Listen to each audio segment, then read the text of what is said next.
Welcome back. Today I'm going to show you a really fun technique called Flame Patina.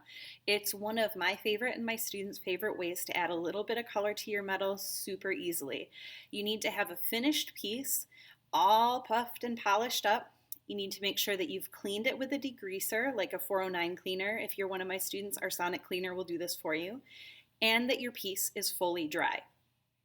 You are also going to use the torch, so safety-wise we need to follow the directions for torch use involving goggles on, hair up, loose clothes kind of tucked away or taken off, and just make sure you're careful over at that torch. But have fun. It's really a quick and easy way to add some fun to your piece.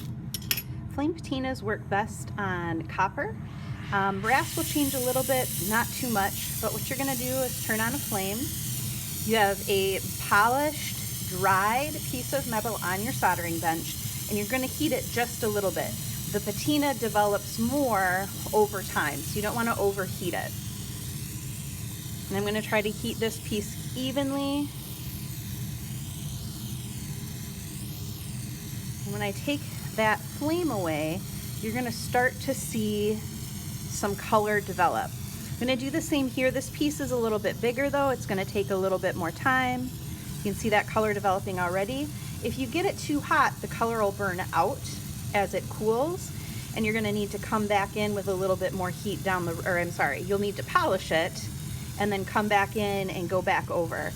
This piece I don't see as much change occurring, so I'm going to come back in, heat it evenly, and then you just kind of let it do its thing. Let's see how that time comes out. You can see here we've got color that's developed on all of the copper. The brass just has more of an aged look to it. This leaf I didn't get as hot, so there's not as much color variation. There's some purples and blues, and at this point I would seal this, and when I seal it you're going to lose some of those color variations, especially the purples. I use wax to seal all my metalwork, and in the process of applying that and rubbing it, you lose some of that color. If you want to maintain the color, you could use a clear coat of spray paint. I just don't like how that lasts over time. And then here you can see how this one came out as well. Color develops as it cools, so make sure you don't push it too far in the flame stage. Let it cool completely on the soldering bench.